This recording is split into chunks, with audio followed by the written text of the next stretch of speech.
సత్యేన ధార్యతే పృథ్వీ సత్యేన తపతే రవిః సత్యేన వాతి వాయిశ్చ సర్వం సత్యే ప్రతిష్ఠితం. సత్యం కారణంగానే భూమి నిలిచి ఉంది.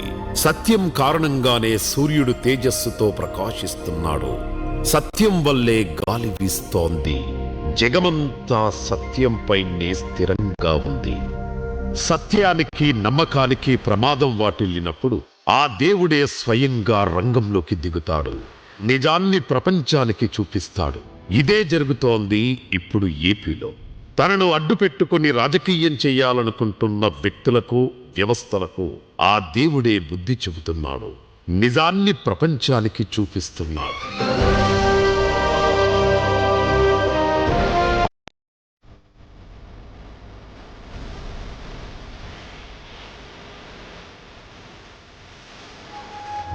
తిరుమల శ్రీవారు కలియుగ దైవం. కొలచి మొక్కిన భక్తులకు కొంగు బంగారం.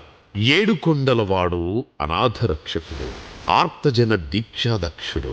అఖిలాండ కోటి బ్రహ్మాండ నాయకుడు. వెంకటేశ్వరుడికి సమాన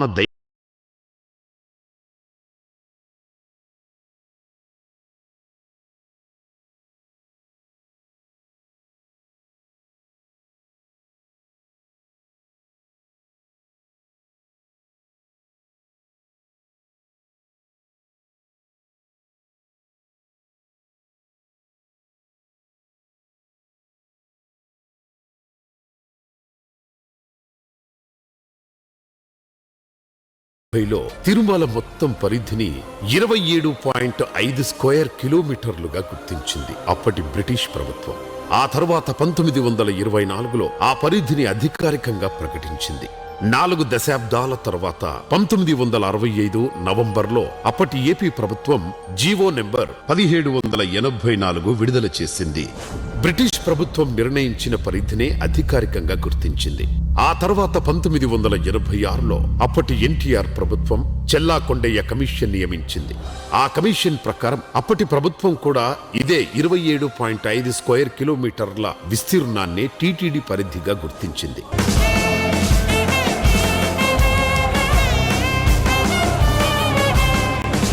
2007 జూన్ 2న జీవో నంబర్ 746 తీసుకువచ్చిన వైఎస్ఆర్ తిరుమల పరిధిని 322.68 స్క్వేర్ కిలోమీటర్లకు విస్తరించారు. 7 కొండలను టీటీడీ పరిధిలో చేర్చారు. స్వామివారికి వైఎస్ఆర్ చేసింది ఇది.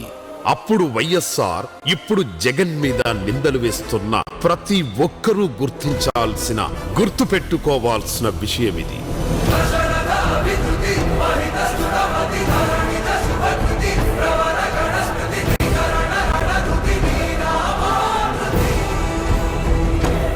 సత్య నాస్తి పరో ధర్మ. సత్యం కంటే మించిన ధర్మం లేదు. తన పెంపుడు మీడియాను అడ్డుపెట్టుకుని తిరుమల లడ్డు విషయంలో చంద్రబాబు ఆడిన నాటకాలు అన్ని ఎన్ని కావు. జంతు కొవ్వు కలిసిందంటూ ఒకసారి, బాత్రూంలో వాడే ఆయిల్ వాడారని ఇంకోసారి, 40 ఏళ్ల రాజకీయం అనుభవందని 4 సార్లు ముఖ్యమంత్రి చేశానని చెప్పుకునే చంద్రబాబు సత్యదూరమైన ఆరోపణలు చేస్తూ కోట్ల మంది హిందువుల మనోభావాలతో ఆడుకున్నాడు. సిబిఐ నివేదికతో అవన్నీ అబద్ధమని తేలిపోయింది. అయినా సరే తప్పుడు ప్రచారం ఆపట్లేదు. తన మీడియాలో ఆగనియ్యడం లేదు. అసెంబ్లీ సాక్షిగా కూడా మళ్ళీ అదే మాట, అవే అబద్ధాలు. నిస్సిగ్గుగా చంద్రబాబు చెప్తున్న మాటలు కోట్ల మంది హిందువులు అసహించుకునేలా కనిపిస్తున్నాయి. కల్తీ అయిన గీ బాధేస్తుంది. అలాంటి గీ తీసుకొచ్చారు. ఎలాంటి కెమికల్స్ అంటే మన బాత్రూముల్లో వేసి క్లీన్ చేసే కెమికల్ని గీలో వేసి దాన్ని మళ్ళీ లడ్డు చేసి మనం తినే పరిస్థితికి వచ్చామని వస్తున్నాయి. 2019 నుంచి 2024 మధ్య కాలంలో స్వామివారికి జరిగిన పూజల విషయంలో లడ్డూ తయారీలో ఉపయోగించిన నెయ్యిలో ఏ చిన్న పొరపాటు జరగలేదు. కల్తీ జరిగిందని చంద్రబాబు పదే పదే చెప్తున్న నెయ్యి శాంపిల్స్ తీసుకున్నది 2024 జూలై ఆగస్టులోవి. అంటే కూటమి ప్రభుత్వం అధికారంలోకి వచ్చాక అన్నమాట. కల్తీ నెయ్యి సరఫరా చేశాయని చంద్రబాబు పదే పదే చెప్తున్న బోబే బాబా ఏఆర్, వైష్ణవి లాంటి కంపెనీలకు కూడా చంద్రబాబు హయాంలో అనుమతులిచ్చినవే. అంత తక్కువ ధరకు నెయ్యి ఎలా వస్తుందని ప్రచారం మొదలుపెట్టిన చంద్రబాబు తన వాళ్లకు, తన సంస్థలకు కాంట్రాక్టులు అప్పగించే కుట్ర చేస్తున్నారు. ఎలాంటి కొవ్వు లేదని సిబిఐ చెప్పినా, నివేదికలు బయటపెట్టినా చంద్రబాబు తన తప్పుడు ప్రచారం ఆపడం లేదు. కోట్లు ఖర్చు పెట్టి తన బ్యాచ్ తో ప్రచారం చేయిస్తున్నారు. తిరుమల స్వామివారిని మరింత అప్రతిష్ట పాలు చేస్తున్నారు.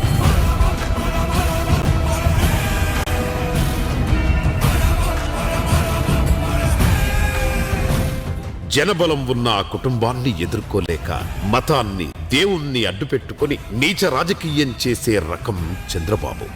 7 కొండలను వైఎస్ఆర్ 2 కొండలు అన్నారంటూ చంద్రబాబు కక్కిన విషయం అంతా ఇంత కాదు. చరిత్ర దాటొచ్చి చూస్తే ఆయన అసలు బుద్ధి బయటపడుతుంది. అసలు తిరుమలను 7 కొండలుగా అధికారికంగా గుర్తించిందే ఆనాటి వైఎస్ఆర్ సర్కార్. మీరు 7 కొండలు 2 కొండలు అంటే కాదు, ఇది తప్పని చెప్పిన తర్వాత నేను దేవునికి మొక్కుకోను. 7 కొండలు అంటాం. 7 కొండలు ఎందుకు, నీకు 2 కొండలు చాలు. రాజశేఖర రెడ్డి గారు కూడా 7 కొండల్లో ఎందుకు 2 కొండలు 3 కొండలు చాలు. 7 కొండల వాడ అని చెప్పేసి మాట్లాడే సందర్భం నుంచి 7 కొండలు ఎందుకు 2 కొండలు అన్నందుకు ఏం జరిగిందో వాళ్ళ ఫ్యామిలీలో మనందరం కూడా గుర్తుంది, అందరికీ గుర్తుంది, వాళ్ళకి కూడా గుర్తుంది. Jio number 746, Jio number 747. అసలు ఆ జియోలు ఇచ్చింది ఎవరు? రాజశేఖర రెడ్డి గారు ఇచ్చిన. ఆ జియోలు ఏంటి?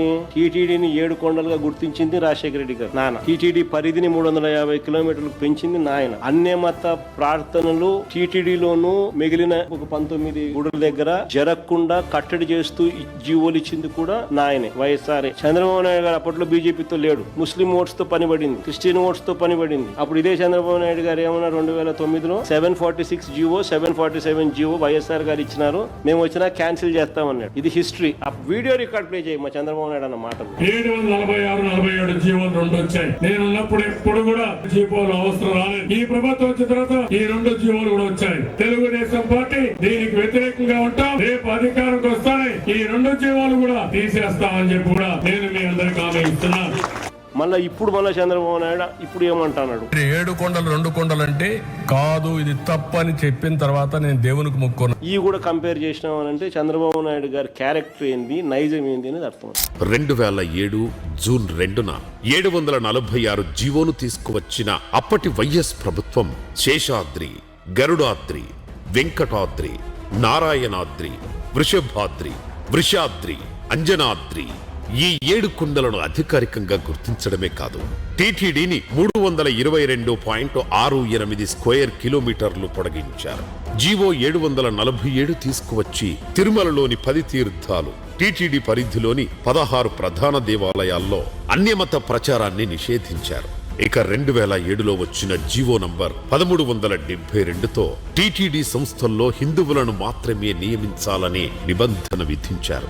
అయితే ఆనాడు క్రిస్టియన్లు, ముస్లింల ఓట్ల కోసం ఈ జీవోలకు వ్యతిరేకంగా హామీలు ఇచ్చిన చంద్రబాబును చరిత్ర ఎప్పుడూ క్షమించదు. తెలుగుదేశం పార్టీ దీనికి వ్యతిరేకంగా ఉంటాం.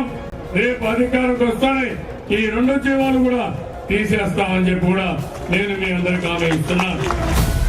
తిరుమల స్వామివారు తమ కుటుంబ దైవమని చెప్పుకునే చంద్రబాబు ఆ స్వామివారి సన్నిధిలోనే కూల్చివేతలు జరిపించిన చరిత్ర.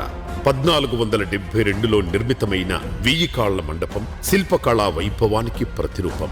ఆధునీకరణ పేరుతో ఈ అపురూప కట్టడాన్ని కూల్చివేయాలని చంద్రబాబు ప్రకటించారు.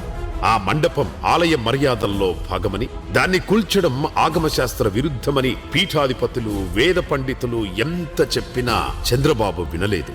భక్తులు రోడ్లపైకి వచ్చి ఆందోళనలు చేసిన పోలీసు బలగాలతో భయభ్రాంతులకు గురిచేసి మరీ ఆ కట్టడాన్ని ధ్వంసం చేయించారు. 1000 కాళ్ల మండపమే కాదు, ఎంతో చరిత్ర ఉన్న గొల్ల మండపం, ఊంజల్ మండపం, ఇలా టీడీపీ హయాంలో జరిగిన దారుణాలు ఎన్నో అని చెప్పడానికే ఈ జీవోనే సాక్ష్యం.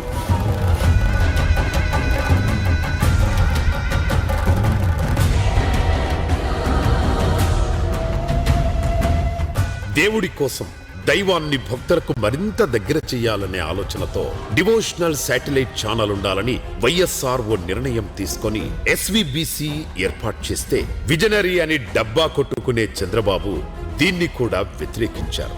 ఇలాంటి ఛానల్ అవసరమా అంటూ ప్రశ్నించిన చెత్త చరిత్ర చంద్రబాబుది. భక్తి ఛానల్ నేను అడుగుతున్నా, ఎందుకు వచ్చిందంటే అవసరం? భక్తి ఛానల్ 42 కోట్లు ఖర్చు పెట్టారు. తిరుమల స్వామి వారిని రాజకీయానికి మాత్రమే వాడుకున్న చంద్రబాబు టీటీడీకి చేసిందేమీ లేదు. కూటమి అధికారంలోకి వచ్చాక తిరుమలలో పరిస్థితులు మరింతగా దిగజారాయి. పరమ పవిత్రమైన తిరుమల వీధుల్లో లిక్కర్ బాటిల్స్, నాన్ వెజ్ దొరికాయి. కొండపై వరుస అపచారాలు జరుగుతున్నా, ఆచారాలు మంటలో కలుస్తున్నా విజిలెన్స్ ఏం చేస్తున్నా, టీటీడీ బోర్డు ఏం చేసినట్లు? తిరుమల కొండపై ఫోటో షూట్లు, రీల్స్, ఫుల్లుగా తాగి గుడిపైకి ఎక్కిన వ్యక్తి 18 నెలల్లో తిరుమలలో జరిగిన అపచారాలు ఎన్నో.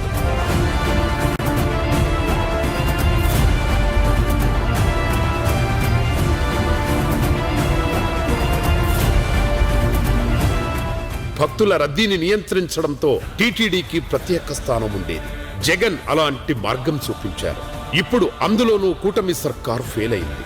వెంకన్న సాక్షిగా తొక్కిసలాటలో 6 ప్రాణాలు కోల్పోయారంటే ఆ పాపం ఖచ్చితంగా చేతగాని ఈ కూటమి ప్రభుత్వానిదే. జగన్ 5 ఏళ్లు సీఎంగా ఉన్నప్పుడు ఎప్పుడూ ఏ చిన్న పొరపాటు జరగలేదు. ఇది చాలదా?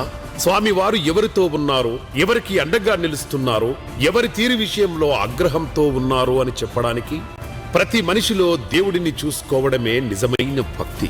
ఈ మాట పక్కాగా తెలిసిన వ్యక్తి జగన్. అందుకే తిరుమలకు, భక్తులకు ఏ చిన్న లోటు రాకుండా టీటీడీ స్థాయిని, స్థానాన్ని పెంచేందుకు ఎన్నో కీలక నిర్ణయాలు తీసుకున్నారు.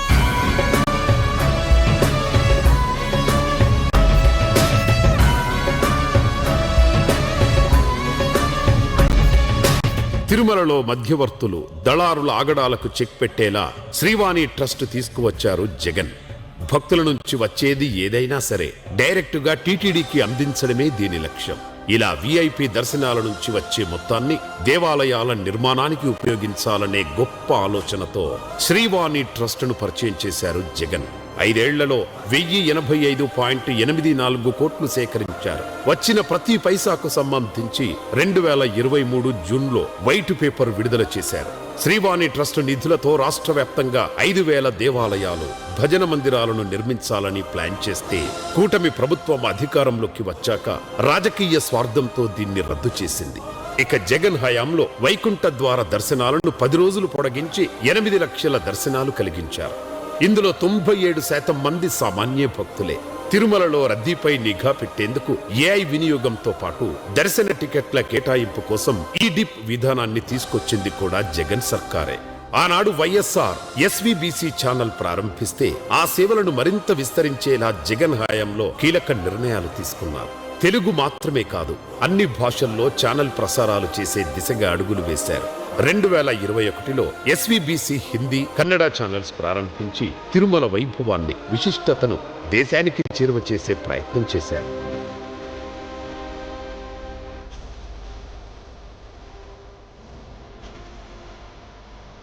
రెండు 2022లో Sri Venkateswara institute of cancer care and advanced research విభాగాన్ని ప్రారంభించిన జగన్ క్యాన్సర్ బాధితులకు అండగా నిలిచారు. మౌలిక సదుపాయాల విషయంలో టీటీడీని మరో మెట్టు మీదికి తీసుకెళ్లింది కూడా జగన్ హయాంలోనే. 23 కోట్లతో సరికొత్త పరకామణి కాంప్లెక్స్ నిర్మాణంతో పాటు 9,000 మంది కార్మికులకు జీతాలు పెంచారు. స్కిల్డ్ వర్కర్లకు కనీస జీతాన్ని 18,500, అన్స్కిల్డ్ వర్కర్లకు 15,000కు పెంచారు. పోటు కార్మికులకు జీతాలను 10,000 పెంచిన జగన్ నాయి బ్రాహ్మణులకు కనీస జీతం 20,000గా నిర్ణయించారు. ఇక 5,000 మంది కార్మికులు, పెన్షనర్లకు ఇంటి పత్రాలు అందించిన ఘనత కూడా వైసీపీదే. ధూపదీప నైవేద్యం పేరుతో మారుమూల ప్రాంతాల్లో టీటీడీ తరపున ఆర్థిక సాయం అందించే దేవాలయాల సంఖ్యను 1,561 నుంచి 5,000కు పెంచారు. గోవుల రక్షణ కోసం నమామి గోవింద స్వామివారి సేవలో వినియోగించే పూలతో అగరబత్తుల తయారీ కోసం వేస్ట్ టు వెల్త్ కార్యక్రమం. ఇలా జగన్ హయాంలో తీసుకున్న ప్రతి నిర్ణయం టీటీడీ ఖ్యాతిని పెంచడమే కాదు, స్వామివారిని భక్తులకు మరింత చేరువ చేసింది. ఆలయంలో జరిగే పూజాది కార్యక్రమాల కోసం తిరుమల గోశాల నుంచి సేకరించిన నెయ్యినే వినియోగించారు.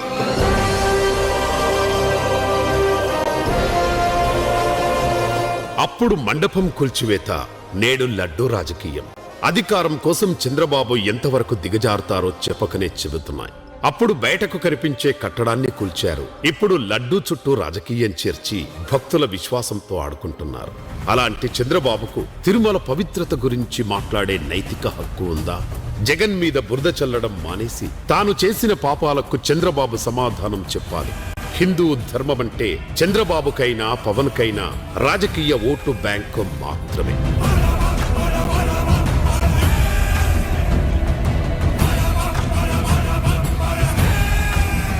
చివరికి వైఎస్ఆర్ మరణానికి కూడా తిరుమలను లింకు చేస్తూ దిగజారి మాట్లాడిన టీడీపీ నేతలు ఇప్పుడేం సమాధానం చెప్తారు? ఈ పాపాన్ని ఎలా కడుక్కుంటారు? లడ్డూ కల్తీ పేరుతో కట్టుకథలు అల్లి కోట్లాది మంది భక్తుల నమ్మకాన్ని వమ్ము చేస్తూ ప్రపంచ స్థాయిలో తిరుమల ప్రతిష్టతను గంగలో కలిపేందుకు చంద్రబాబు వెనుకాడడం లేదు. ధర్మ ఏవ హతో హంతి ధర్మో రక్షతి రక్షితః. ధర్మాన్ని హననం చేసిన వాడిని ధర్మమే హననం చేస్తుంది. ధర్మాన్ని రక్షించిన వాడిని ధర్మమే రక్షిస్తుంది. దైవం చూస్తోంది, జాగ్రత్త.